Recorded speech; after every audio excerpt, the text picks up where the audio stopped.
Who's start? Who's got a vehicle going in the background? Huh? Someone's got a vehicle going in the background. I can feel it. Could you feel this? Crazy. There's a car or something in the neighbor's yard. In their yard? Doing something. You already swore, so I have to edit that out. You. Welcome to the Deadzone podcast. Deadzone is the sci-fi tabletop miniature skirmish game from Mantic Games. And now, here are your hosts Rob Harper and Jack Pike. I am your announcer, William Randolph Wintergreen. Welcome to the 91st episode of Deadzone the podcast for December 2018. In this episode, we look at the Wave 2 of Star Saga. As always, you can go to deadzonegame.podbean.com to see all the pictures, or you can go to youtube.com/c/Deadzone the podcast for the video version of the show. Now on to the episode. Welcome to Deadzone the podcast, episode 91. Hey, Jack. Yes, Rob. It's Christmas time! Feliz Navidad. I don't understand your weird language. Oh, I just made it up. Harpy crisp bread. Oh. Last Christmas, I gave you my heart. So we're just going to sing this song. There's no news. There's nothing to talk about. So this is going to be just us rambling for about an hour. How's that sound? It sounds wonderful. A Christmas delight. Sugar plums and fairies and sashes being drawn aside. Let's just do the history of Christmas in the Deadzone universe. Oh. There needs to be a Krampus. A Christmas Krampus. A real one or a... Oh, there is a real one. No, I mean in Deadzone. Oh, December 5th, you know you're going to get your legs switched. Actually, you probably don't know. You're not one of us. Do you follow like the Icelandic spoon liquor and all those ones? No. I'm not one of the boys. What's her name? Either way, yeah, not door sniffer, not... Yeah. So there's a Krampus in Deadzone now, so... Just like in real life. And he switches your legs on December 5th, it seems. I don't know what he's talking about either. No. I believe in the Wild Hunt. You believe in the Wild Hunt, do you? That's my Christmas tradition. Her and the hunter comes out and takes all the bad little children. Oh. And gives the good children presents of venison. Oh. Well, we all have our own traditions, and we shan't be pointing fingers or deriding other people's traditions. I for one, am dressed as Svetty Pete right now, and I think that's totally acceptable. Don't look that up. You might be on some list. But anyways, yes, holidays. So there's no news. There's the only news we could say, I guess, is there's a holiday Hellboy out for pre-order that's going to be released in February or something. Right in time for the holidays. Next holidays, I guess. But you can paint it up for next holidays. How's that? And what is this? He was a Sandy Claus? Yeah, it's Hellboy dressed as Santa Claus. All resin exclusive. Only available to purchase until the 31st of December, so get on it if you're listening to this on the Christmas. That would be Christmas Eve. I think this is coming out. Ooh, Christmas Eve. So there's that. But I think if you were interested in that, you ought to purchase it. It's a little pricey, but it is a collectible miniature. It's not... It will have rules for the game, but it's mostly a collectible miniature you want to buy. If you're really that into to Hellboy. Right. It's one of those things. It's going to be nice to paint, nice to have, but... Yeah. Other than that, we do have an unboxing, because it is Star Saga year. Everybody and their brother's doing an unboxing. You can go to Dreadpath Zone. He did an unboxing of every different package. And Family Gamer 777 has just started their unboxing videos. As it's the time of recording, I think it was yesterday. Yes. Andrew's very excited about the character creation. And he's going to make Family Gamers all his Family Gamers guys into heroes, and we demand our villain status as it should be. Yes. As the antithesis to Family Gamers. That is correct. So we look forward to that, seeing Andrew do that. Other than that, yeah. I guess we can talk about the Star Saga. You want to talk about Star Saga? A wee little bit. We're not going to do a full unboxing. We already pulled all the... Yeah, we won't do Crinkle Crinkle this time. It will not be Crinkle Crinkle because that box was opened up 3 weeks ago, Yeah, and we've already delved in there, divvied up the spoils of war, and have moved on. We can do a slight recap, but I think our two pals have done far more. Well, we could discuss what the miniatures look like. And oh stuff. yeah, but I'm talking about an in-depth reveal with the. This isn't an unboxing. It's a more review of what we got. Yes, it's not a true oh my god, look at this. So we did get pretty much everything for Star Saga. So it's a nice group of packages. The very first thing we got is Retake the Black Star Station box set. All of these came in thinner boxes. They're not going to be the retail ones because they wouldn't be able to fit all the miniatures in them. Right. The miniatures came separate, baggied. So yeah, the Retake Black Star Station is the is it the Veerman one? Black Star Station? I think so. And there's Terror in the Deep, obviously, is the Nameless. We got the Beyond Eris mission book, which expands on the book from Wave 1. Devil's Betrayal, which you fight the Rebs. Fear and Darkness expansion is the Kickstarter exclusive, and as Family Gamer said, it's not much. It's one set of tiles, new tiles, and stuff for the Goliath, which if you already bought the Goliath, you already had that, and some other things, not much in there. Character creation and mission book, which is the main big thing. And then we did buy extra Nameless, Jack, because you didn't have enough Nameless. Yeah. I don't remember even ever being consulted on how much Nameless you were going to purchase. That's not true. What happened was we wanted extra Nameless from the Kickstarter. And you said, yeah, we'll get one each. And then we found out later that a lot of the things from the actual Nameless faction aren't going to be in the Kickstarter, so we bought the starter box too. Yeah. So we ended up with a lot of Nameless. So it came in the purple plastic in the starter set too? Or was it the same? I don't remember. I think it was. Or at least some of it was, and then some of it was in gray, I think, wasn't it? The ones that weren't from Star Saga. Yeah, I don't remember off the top of my head either. Purple or red plastic. But you're the only one who's actually touched these Nameless in any meaningful way. What do you think about them? I think they better keep their mouths shut. Oh.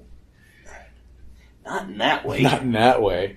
Yeah, I've primed them up. They're ready to go. This is the season for the holiday season. There's no snow on the ground. Thanks to global warming, it's still green and it's wonderful. Where we live is going to be the new Mediterranean. It's going to be amazing. I mean, it's sloppy and wet and gross. I hate it. I just get some snow on the ground right now. But wait till it's 70 all year round. Then you won't be complaining. I'll be dead.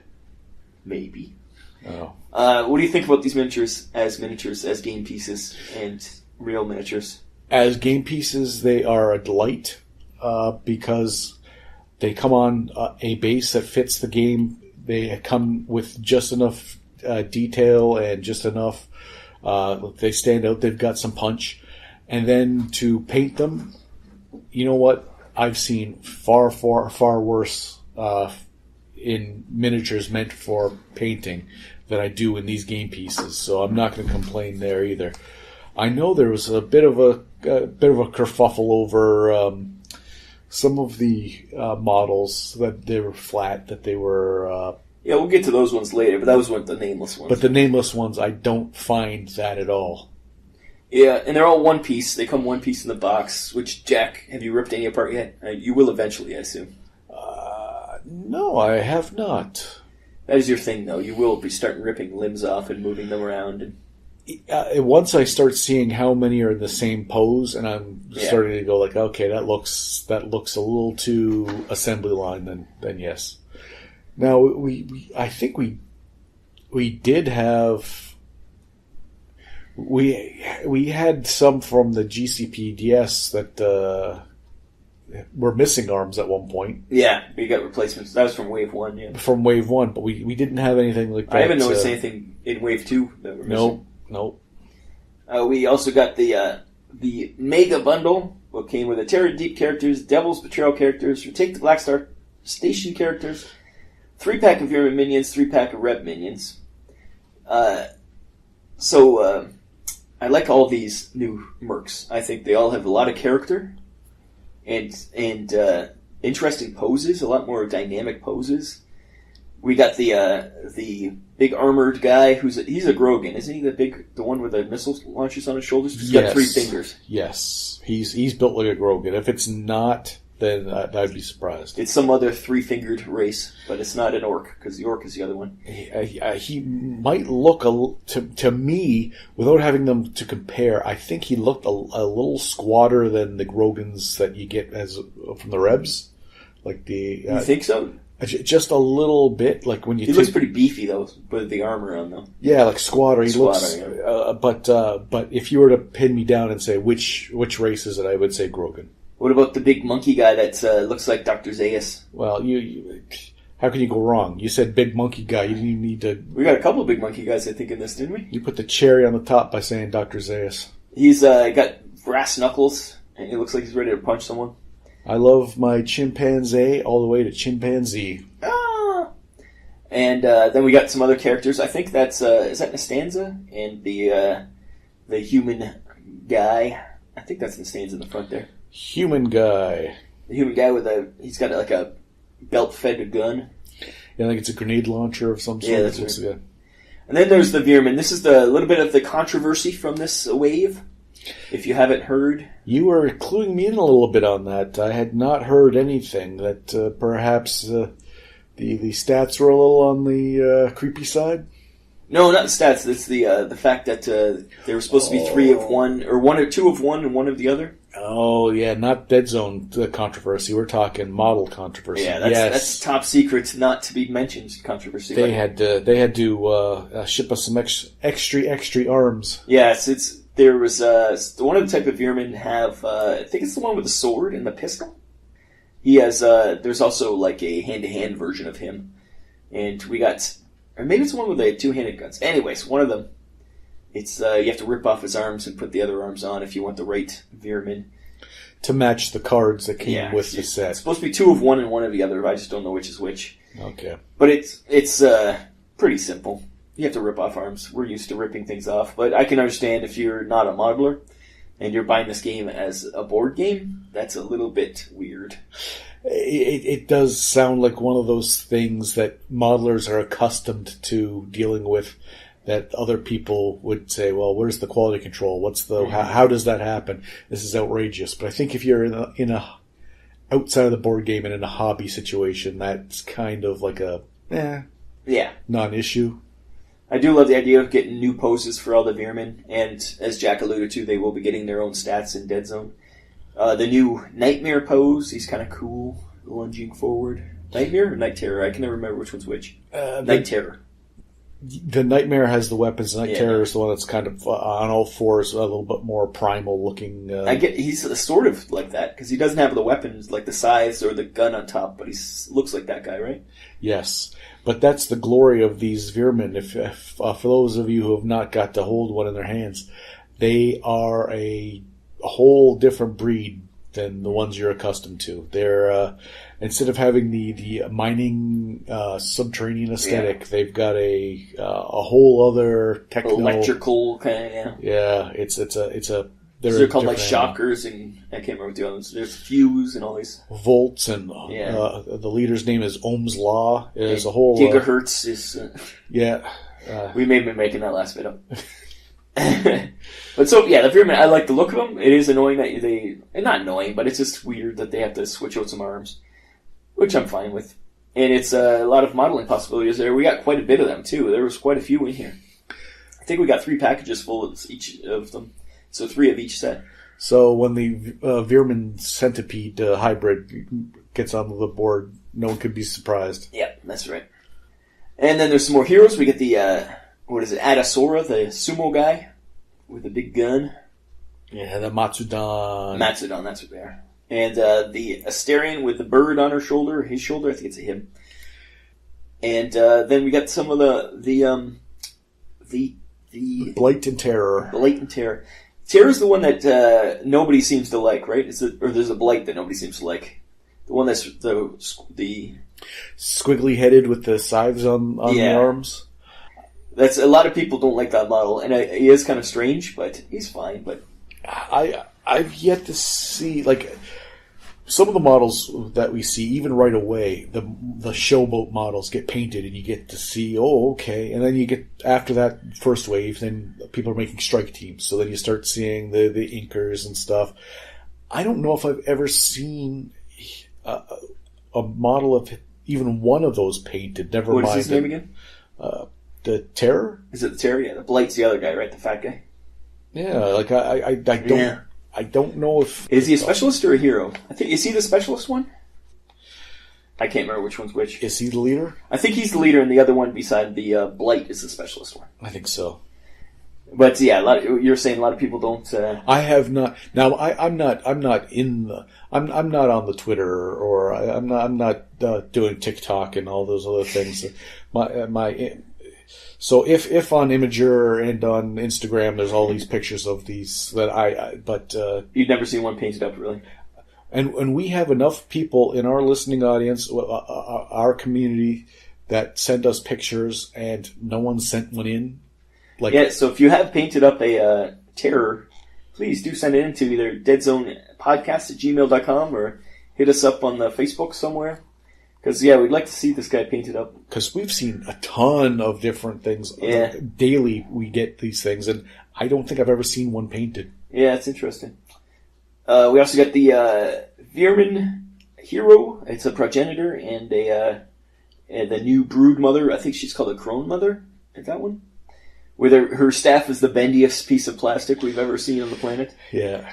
That there's some hot water needed. A lot of these models need hot water, but she was the worst. For some reason, that staff, it looks like an S, pretty much. And this plastic isn't the super soft. It's not like a bones material. No, but it's not that rigid either. It's a PVC of some sort. Yeah, Mantic, I think, has really hit on a nice blend. I've noticed it in the train crate, and I've noticed it in some other stuff. Like, if you want to throw a bunch of it in a box and carry it around, you're not going to break anything off. It's not like the resin. Yeah. But it's still got the detail that you can, if you want to paint it up and make it really look nice, the possibilities are there. But like you said, that staff's going to need, if that was going to bother you, the one we got in particular from being in the bag was... Yeah, bent to all hell. Yeah. Then we got the Ogre armored guy. He's cool. Or I think he's an orc armored guy. And I like him a lot. I think he's a cool model. And then there's a Crystalline woman. Yes. And once again, people have been complaining about the Crystalline woman's face. That doesn't have much detail. I don't think they have detail in their faces much anyways. Yeah, no, I've painted the Crystalline Dreadball team, and they really don't have that much in the way of... Yeah, it's not like they have defined features. It's kind of just smoothish. So I don't think it was a miscast. I think it's just a design choice. The aesthetic? Yeah, because it's... We're talking more like Groot and less like, say... Yeah, it's kind of like just a flat piece, yeah. They're not... But, again, we only see the ones that we got. Yeah. If someone says, oh, I got this, and it's bizarre looking, we've had models come that the face, the detail's been mushed, and if we were just to think that one was indicative of all of them, I can understand, but I didn't see that. Yeah. And next is the Rebs. This is the group that a lot of people have been complaining about, but I don't see it. I don't understand, but we got the big Alpha Simeon, obviously. Like Jack loves his monkeys. Yes. And from this one's Chimpanzee. Yeah, that's right, I heard. And this one's very much like the Dreadball one, where instead of a Dreadball scoop, he's got claws. And he's very cool. So we get like 3 of those. We get another type of Rin, which we've got quite a few Rin now. Rin have gone from not existing to quite the population. Yeah, we have a lot of different sculpts for them now. Yeah, I don't know. Like in Deadzone, we have a few, and then now Star Saga, like the Warpath universe, the planet Rin must just be just full to the brink, full of people. So this one's got it's Rin, for anybody who doesn't know, have 4 arms. So 2 of these guys' arms are pistols, and the other 2 are knives. And it's cool. And it's got a duster on, I think. They always have good clothes, too. The Rin are always dressed nicely. They're like cowboys, but with 4 arms. Desert-dwelling cowboy types. Then we got the human throwing her grenade. I think she, in the book, in the Outbreak, she's the Reb. Is she the Reb new commander, or is she a Reb specialist? I can't remember. She's on there. Since the commander can be any number of different races, this might be the new non-sniper commander amalgam. But I know she's painted up in that book, and I was thinking, hey, there's that model, but now we actually get her. Because I remember thinking then was like, where's that model from? But now we know. And going back to someone complaining about the models, I know Tyler was kind of vocal, and Tyler from Dreadpath Zone, he's one of those people that really sees the good in everything. Yeah. And so to hear him complain, I was like, oh, these got to look bad. And I don't see it. If pinned down for my pal Tyler to be, I would say that's probably the model that most people are referring to. Yeah, it does have kind of a flat, kind of an army man from the the plastic green army man pose, and so just I think that one might be the one the controversial. Then we get Sphere. Sphere also a group that we never had much of, but now we have tons of. And this one's got like a harpoon gun. Once Lancers became a thing, they really needed to add to the Sphere lineup. Yeah, no more having to, much to Jeff Burbage's happiness, no more needing to cut up some Dreadball teams to make a Sphere Lancer. No need to, but I still recommend it. Oh yeah, you get a lot more variety from those Dreadball. Oh yeah, if you get Dreadball immediately, mix them in there, just debase them, paint them up, and get them in the dead zone. Make sure they cannot be used for Dreadball ever again. And lastly, in the Reb group is that Sorak. The Sorak in the room, as they say. The Sorak in the room, yeah. It is the craziest. It's like a sword spawn, I guess, but it's the craziest. What would you say about that? I would say that sword spawns went from sublime to ridiculous.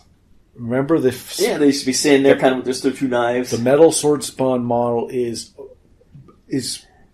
pretty. It is just the composition of how it's standing. It's dynamic, but not. There's a implied aggression and skill without being flamboyant.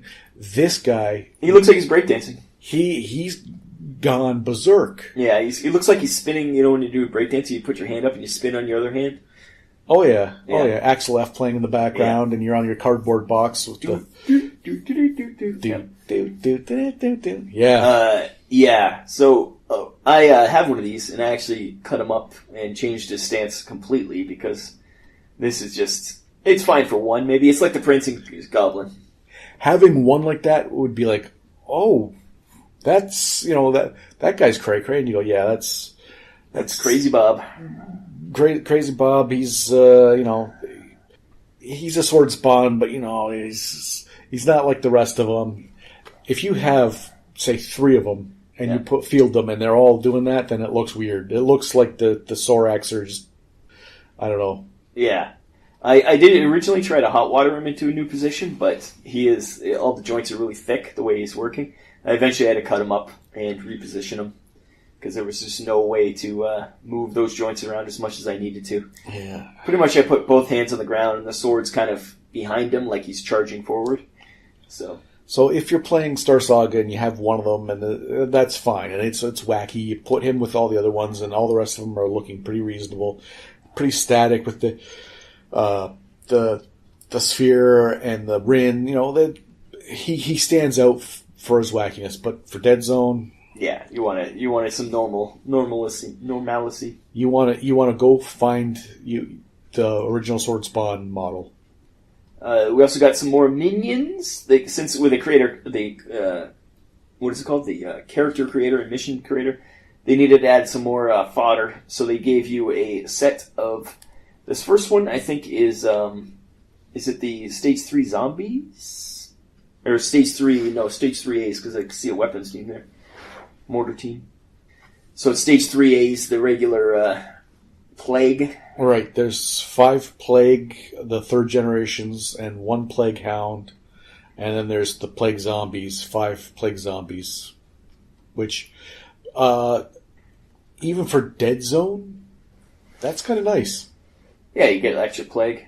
It's always good to have those. You also get a Pathfinder sprue, too. All of these come unassembled, which I'm sure, once again... Well, I guess if you're getting these are only in the Kickstarter, so yeah. If you're getting the Kickstarter, you're probably used to having to put things together, but... This isn't like open up a board game, seeing all the pieces put together, and then a couple sprues of some other stuff that you're like, what's going on here? Yeah, so these are completely on sprues, you have to redo them, so you can do whatever you like. But it's good to get...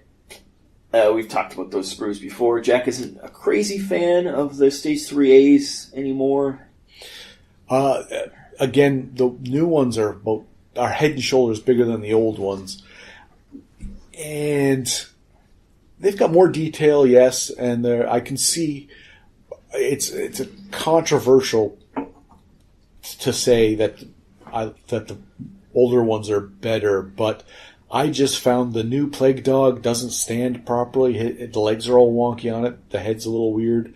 And the new Plagues are all like the poses just didn't work for me. I don't know. Well, you got these ones to play with anyways. Maybe you can just make something new. I still have all the old ones. I made You never did them all? I made Rob Helford, and I did the guy with the flamer, because the guy doing the flamer looks like he was playing air guitar. And there was no flamer model before. But other than that, What do you think about the new zombie sprues, though?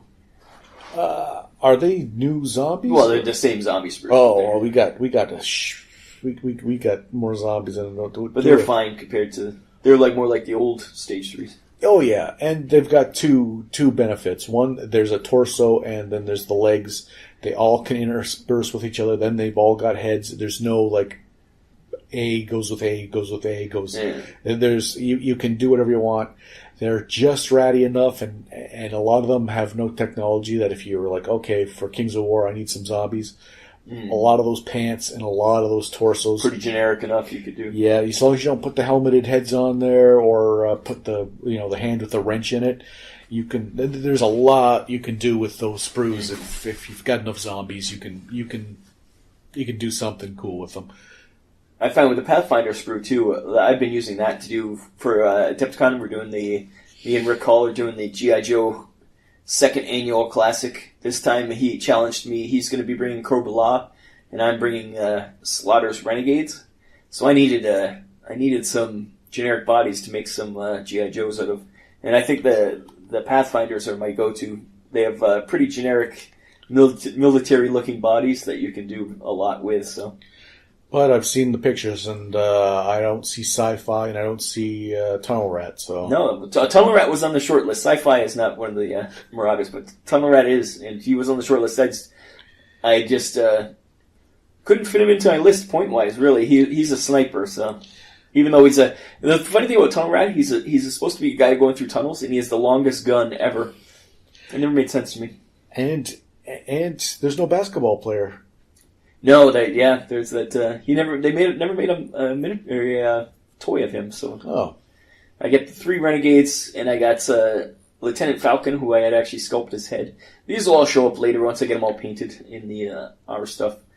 And I did Jinx. Jinx is with the G.I. Joe things. We don't have to do semantic stuff, so she's made out of a ninja from Bones.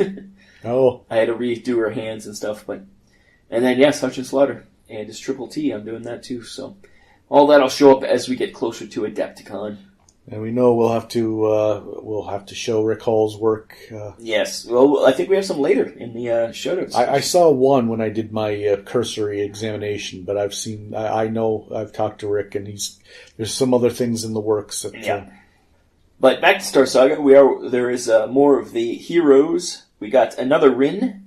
His gun was a little bendy. He's the Rin with a sniper rifle and 2 pistols. Actually, 1 pistol, and I think he's drawing a pistol or a knife out of his backpack. Yeah. But that gun was a little bendy. It needs some hot water going there.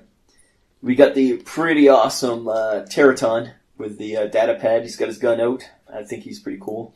There's starting to get a nice collection of Teratons, both male and female, and in different poses with different weapons. Teratons are one of those things you could always use. Like they're a fan favorite, I think, stat wise. But certainly, if you wanted to make a strike team with more than Yeah, because now we have 2 different Teratons too. We have shock troopers and regular Teratons. Yeah. So we also have Chrome. He's the guy with the big wings, shield things, robot kind of guy. He's interesting. He's a robot. So say it right. Robot. Okay. And we also got another robot. Is the guy next to him? I forget his name, but he's looks like the Cylon from the original Battlestar. Yes. The only Battlestar that matters.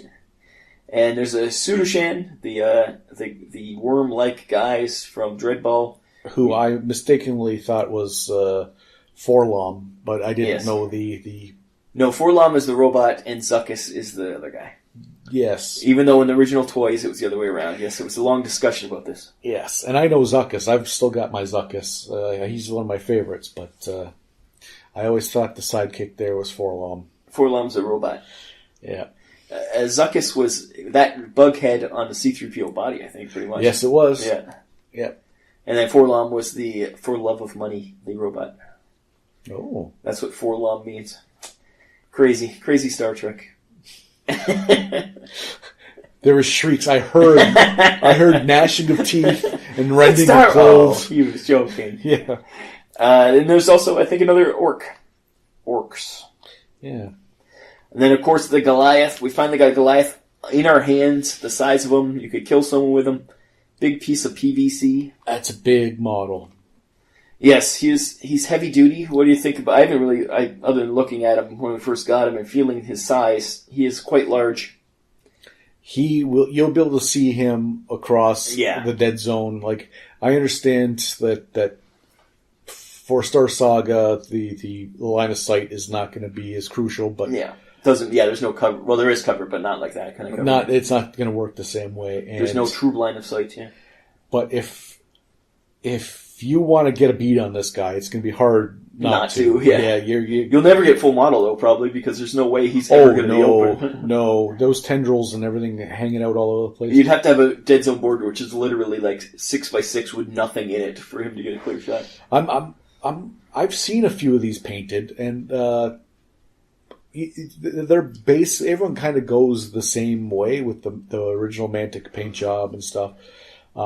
But this is one of those ones that's big. It's got a lot of detail that one day I'm going to see one and go, oh, of course, that's how it should have been. Like, for years afterwards, the Stage 1As and the Abominations and still to this day, I'm like, oh, those colors look nice. I do that with Asterians. I think we'll get some of those later where I'm like, oh, that's an interesting take on Asterians. Yeah. We also got that was it for, I think, the pledges. We also picked up the mercenary packs, because there was a few mercenaries we actually didn't have, including the Ogre and a few others. So once I think we got another Hund in here. And we did get the Ogre, and we got a bunch of other, all metal. The Ogre is the one thing I really noticed about the Ogre is that the flash on that guy, it's like he's got it encased in carbonite. There's like a flash line around him. You could build another model out of the amount of flash on him. Yeah. But it's fine. It's easy to trim off. It's metal. So we finally got all the mercenaries now, and that's always good. I think we have every mercenary ever made. Yep, I believe so now. And the neat thing about these is I didn't expect they all come with cards for the old Star Saga. So you got Chief Radagast or whatever his name is, Bjarn Nemrath, Boomer. Yes, Boomer, we have another Boomer. Jack can finally build Boomer, because he loves him. The Hellfather, Eddic Pamir, which we have another one of those. We got one of those when they were doing the metal stuff. The Hunt Bounty Hunter, another Nikolovsky. We've got quite a few Nikolovskys for some reason. Yeah. Chief Mamalaka Malaka, the ogre guy. Another Teraton, so that's I don't know how many Teratons is that. The different version of the Piper with the metal rats, so that's a different version. Yeah, the rat swarms in metal, which I don't know. At the time, I was like, okay, these are the rat swarms, but then I'm wondering if it's a different sculpt or not. I haven't put this. They seem smaller to me. There's something different about them that I couldn't put my finger on. So you have to sit them next to each other. One day I will have to. And then, of course, the ogre. What's his name? Scum? Is his name Scum? And that's about it. That's our unboxing or our detailing of the Star Saga. We have so much Star Saga. I know I wasn't supposed to, but I mixed all the cards in together. The way Jack and I will play, we'll just it'll be chaos. Just go through the books and be chaos, because you're supposed to keep all the cards separate. Oh. All the Nexus cards and stuff. But too much effort. Oh, so if you were to claim to go through the campaign, then you could put that little expansion, run that little expansion, then the second one, and then you unfold it gradually rather than pizzow. Yeah. Well, yeah. We'll see how it goes. All that stuff, all the cards and everything fit back into the box, but all the miniatures do not, obviously. So I had to get some foam and put the miniatures in foam now. And that's just the ones already painted. We're going to need another whole box of foam just to put all the other miniatures that we just got. Yeah, we were having this discussion earlier. I think I think I'm going to have to purchase at least some foam trays. I don't need the capability to carry this stuff anymore. There's enough, and it's organized in such a way that if someone said, "Hey, I want to go play Deadzone someplace," I can pick up a bag, got my name on it, boom, and I have enough strike teams.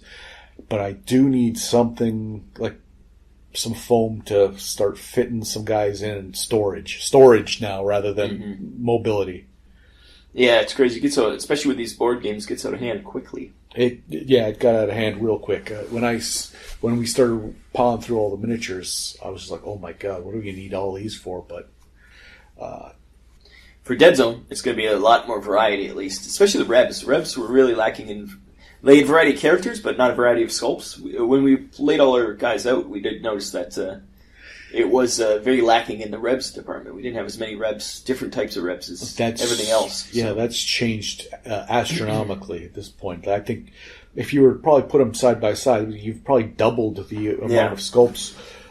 With that new Reb leader, that can be a replacement for Obi-Wan Kenobi if you're feeling like that, or because there's a few of the troopers that are repeated generously. Yeah.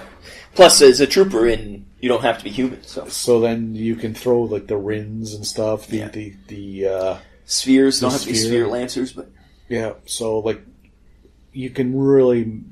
Again, some people it doesn't matter. Some people listen to this going, "Who gives a?" I choose the one that's got the lowest profile, the thinnest one, with the shortest gun, so that no one can get a beat on me. Okay, for you, just indulge us for a second.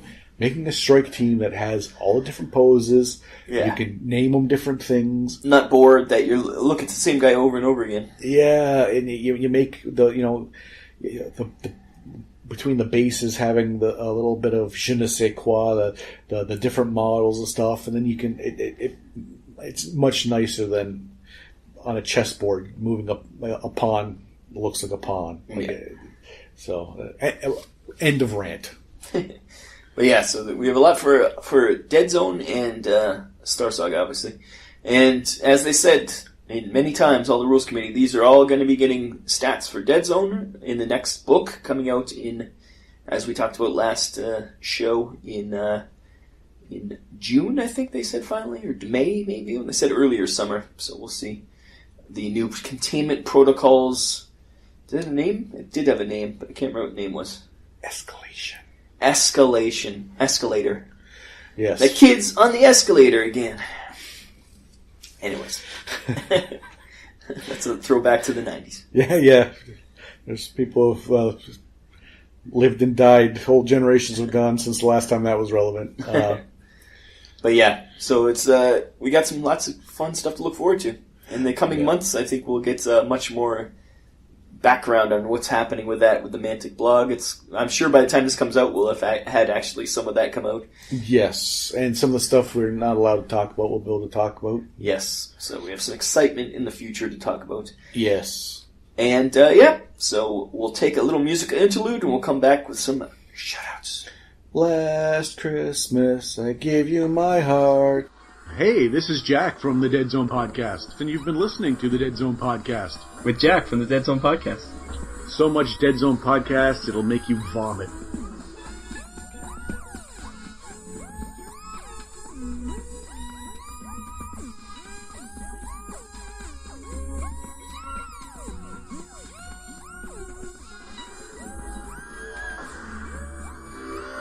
It is shout-outs time. Jack, would you like to bring us back? Yes.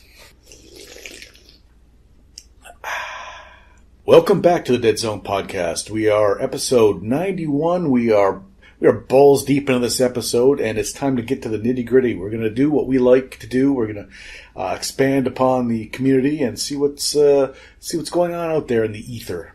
Yep, the first one is from our friend, and always showing off amazing things, Boston Adventures, Cedric. He got his hands on a aberration. Have you seen this thing, Jack? Yes. He pretty much reposed the whole thing. He had to use green stuff to do it. Instead of putting his hands on the ground anymore, he's up in a triumphant Rocky pose. That's how he explained it to me, that it was an aberration from Philadelphia. Yep.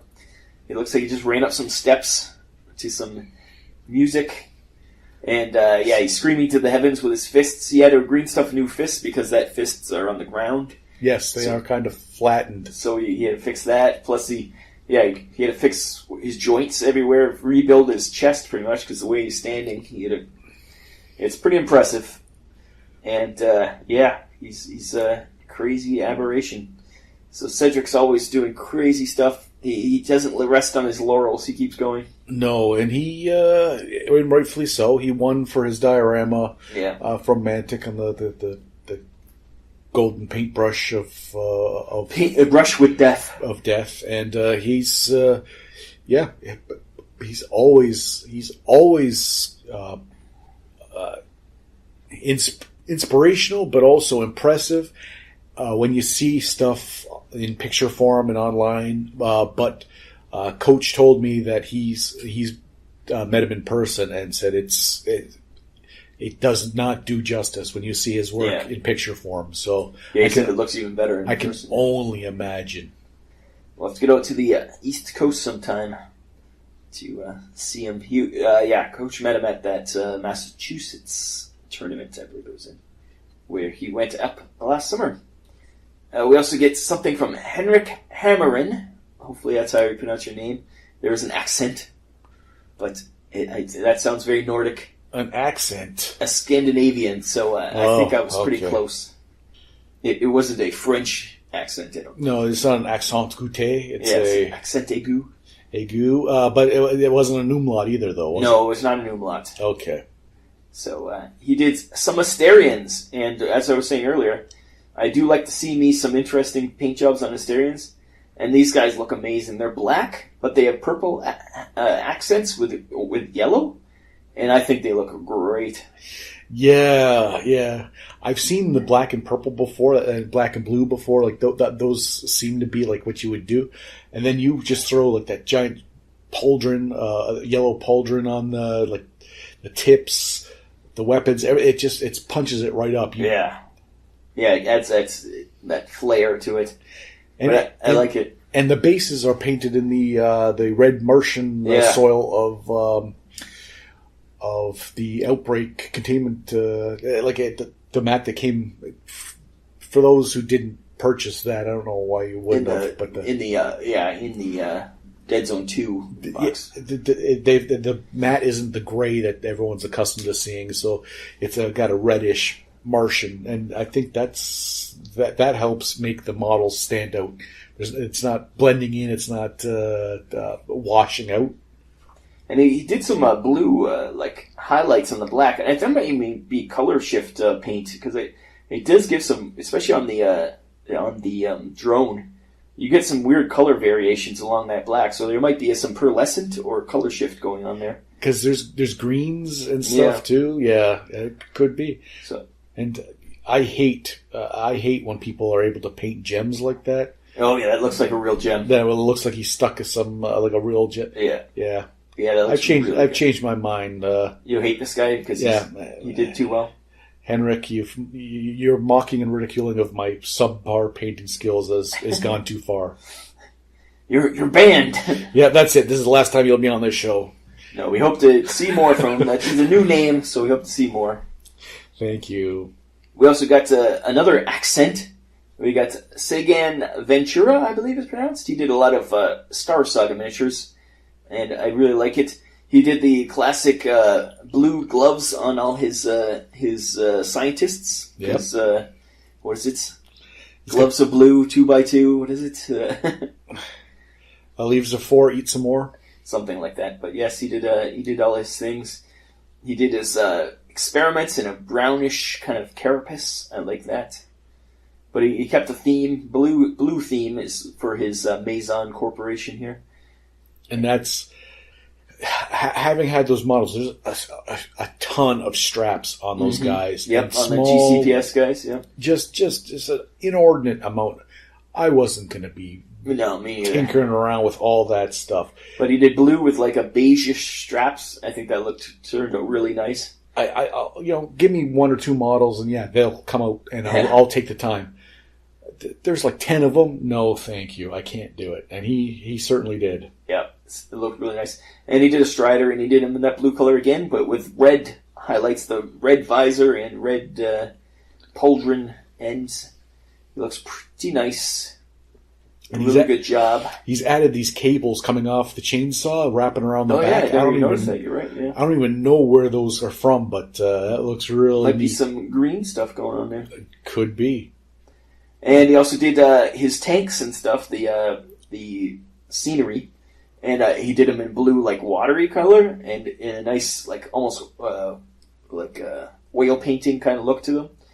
And I think that turned out nice. And he drew on all the panels and stuff to show like details. He freehanded on all the control panels, various buttons and gauges and little silhouettes. Yep, and he did on the bookshelves. He painted all the individual books, and I like that he used like an orange kind of for the doors with the stainless steel accents. It looks like you'd look to see that in the lab. Dirtied it up enough to look like it's been used. Really, really well done. And then the weapon racks, he painted every individual gun on the weapon racks, and painted better than I would paint a gun on a miniature. He did it on the weapon racks. And he wrote breach on the control panel. Yep. So they know that you're there now. Yeah. So it's going down. So really well done for the Star Saga. You can see what you can be achieved with the those models for a board game. For just something that ordinary meeples could have accomplished, and this is what people are doing. That's pretty amazing. Yep. And last but not least, we have Rick Hall. We mentioned him before. He's working on his Cobra Law. He did Nemesis Enforcer and Globulus. His Nemesis Enforcer is looking mean. He looks perfect. He's obviously a leaper, base. Put some wings on him. And ready to fight. Heavily modified, obviously. Great paint job. The screaming head. I don't know is that a leaper head? That is a leaper head. Is it? But the mask top is either...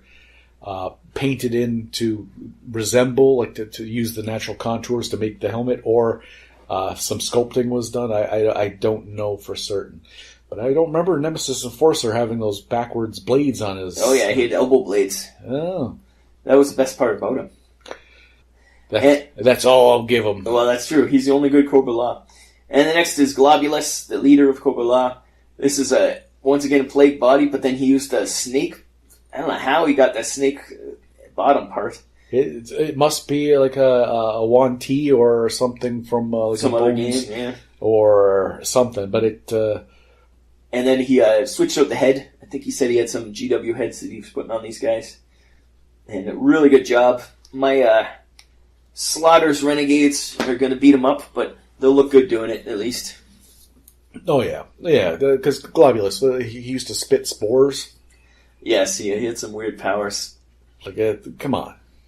And, yeah, it was kind of, it was disgusting. Wouldn't he, like, puke it on his hand and whip it at people? How's that going to compete with... Sergeant Slaughter's body slamming people. Yeah, like, it's a no-brainer. Yeah, no-brainer. So that's happening at Adepticon. Please do come. I think we're going to play it at Mantic Night at Adepticon. I think that's the plan. We'll see how much alcohol has been imbibed. We can't do what we did last year. There's no way the human body can Withstand that twice. I blame Ronnie, and Ronnie did buy me a bottle of rum that I'm going to be bringing to force drink him. So, that was Mantic After Dark. We might have to do that again. But I mean the day drinking. Oh yes, I was drinking out of a Chick-fil-A cup that was pretty much 90% warm rum. So that wasn't a good start to the evening. Because at that point we'd have been there days and days, and we knew everyone, and we had shown the good face that we have to everyone, and everyone saw us in our peak, and then we just let Dr. Jekyll turn into Mr. Hyde. And, yep, it was good times. Good times. Yeah. So hopefully we can have a good times like that again, and please come to Mantic Open Night. And Adepticon in general, come see us. Yeah, why not? We'll be playing games. I think Jack is planning to play some Vanguard. I want to play some Vanguard. In a perfect world, if I knew for sure that there were some stinking ogres just looking for an ass whooping, then I would bring my Vanguard. Yeah, if there was just someone you knew who had ogres. Someone who just.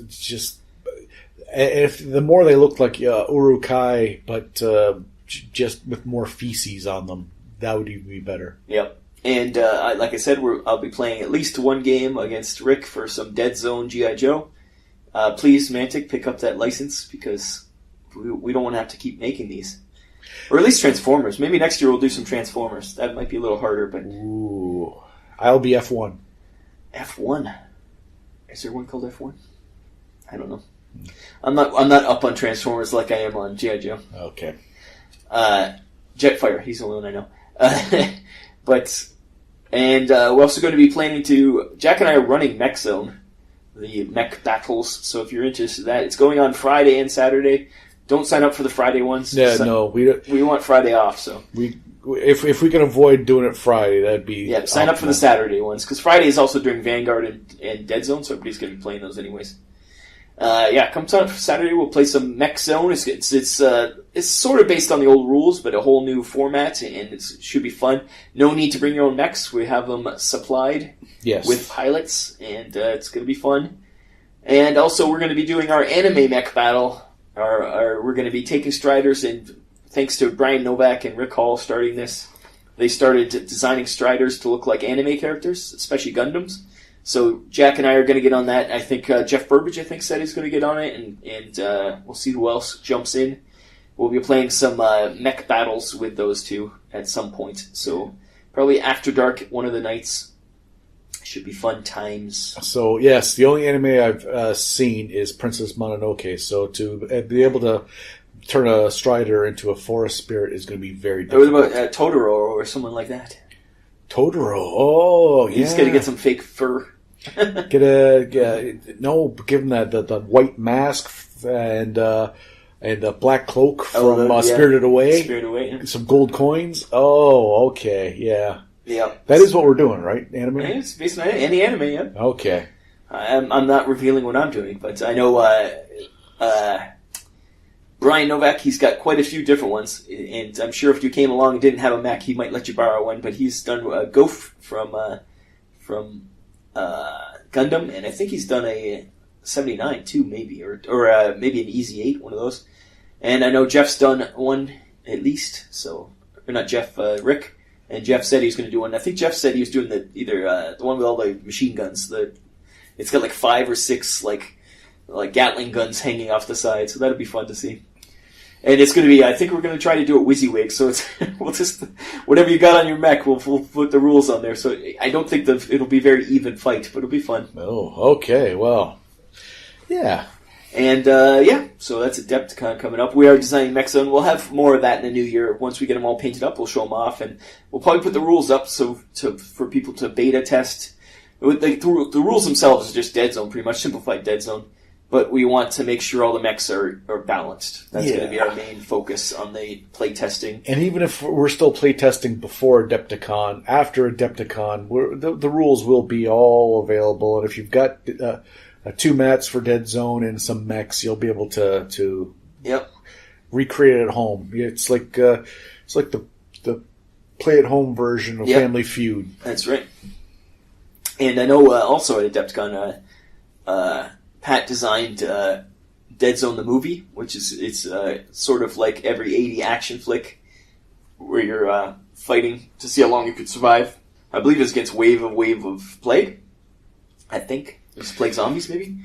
We'll see. I'm not sure about that. That's why we hope to get into some of those games too. But unfortunately, we're playing some of those. Yeah, I did make a character. I've got my guy has 2 pistols and doves. So yep. So just have you could actually probably do that with a every got 2 pistols, and then from the plague birds, murder birds, murder birds, the extra little dove. You just have those hanging above his head. Yep. So I'll be constantly leaping across furniture. You have to have him leaping sideways with the guns out. So, but if I can't do that, then I was thinking about a guy with a like the Australian hats with chewing some chaw with a big machine gun, big Gatling. Yep. But the question is, time to bleed. Do you have time to bleed? No, I ain't got time to bleed. Oh. But if we, I didn't even get that. But if it bleeds, we can kill it. Okay. So, if I could find my keys, I'd drive out of here. Oh, Shane Black. Yes. Anyways, so that's going to be fun.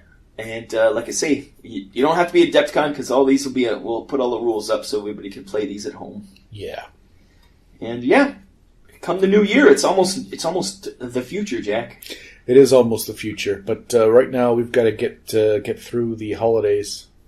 That's true. We have to make it through, and then it's New Year's, and then we have to make it through New Year's because your sister tries to murder me every year.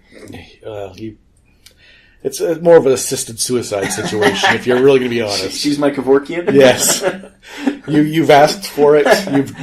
You've demanded it. I hooked up the... and she's drip. just providing the pores. Yep. And, it's going to be a quick... Adepticon's going to come quick. We have a lot to do, Jack. We do have a lot to do, but we've got 3 months to do it. So yeah. And in the meantime, there'll be more... Deadzone the podcast. There's going to be more team building exercise. Yes, the one that's going to be released pretty soon after this. Days after. Pretty soon after this. It's Enforcers are aye. It was Enforcers, yes. How unfortunate. It's aight. Yes, it was a good episode, but Enforcers, man, what did they do to you? What did they do to you? Show us on this puppet. And I think after that, I forget what we chose to do next month, but you'll find out. Listen to team building exercise. I could tell you right now. Nah, leave it. Just leave them hanging, Jack. That's your whole thing. Oh, tease. Okay. I tease it. You taught us that. That's true. We learned it from you. And thanks to everyone who's for this year. It's been a good year of Deadzone. This has been a resurgence in Deadzone 2018. Let's hope we can bring it into 2019. Show Mantic that. Sure, Vanguard's good. Sure, Kings of War is popular. But Deadzone is the sci-fi game in the Mantic universe. Yeah, it's the only one, actually. Yeah, Firefight who?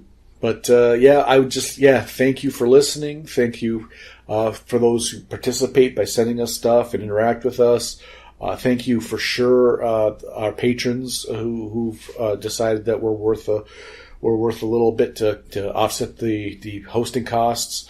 Thank you for everyone who's had very kind words, and we've had it's just very pleasurable to be able to reach out and do this with the community, and that's true. I can tell you right now, we wouldn't be doing this if it weren't for you guys.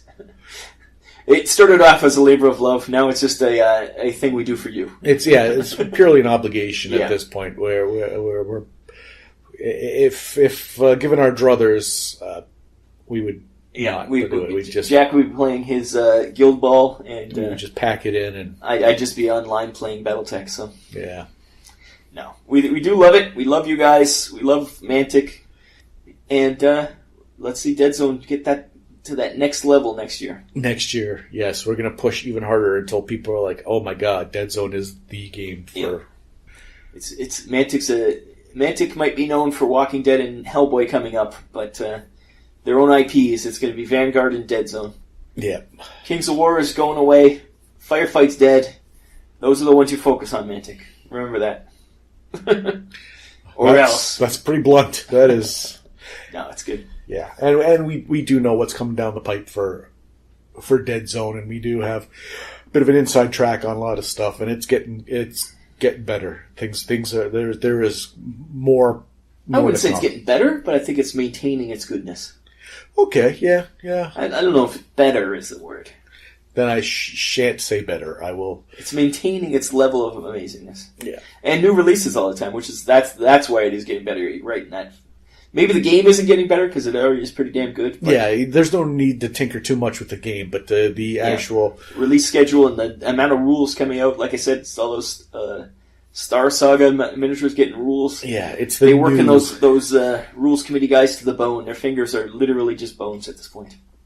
Yeah, it's just they look like Skeletor. They have all been chained to their typewriters. All 1,000 of them have been chained to their typewriters. Did you just call the rules committee monkeys? Hey, you're not supposed to point out my monkey. Oh. Jack likes monkeys. It's all right, guys. Yeah, I'm sorry I pointed out your monkey. And I was trying to be subtle. Anyways, till next time, I've been Rob. Ho, ho, ho! Merry Christmas! Speaking of not being subtle, Jack, you just told everyone that you're Santa Claus. That's supposed to be your secret. Oh, well, then we better not allude to what I do to the elves when no one's looking. Well, you do make them dress up really sluttily. That is true. It's true. Thank you for listening to the Deadzone podcast. I have been your announcer, William Randolph Wintergreen. Visit the website, deadzonegame.podbean.com. Email your hosts at deadzonepodcast@gmail.com. On Twitter, you can follow the show at Deadzone Podcast. The Deadzone Podcast is a production of Vinland Old Time Radio Productions.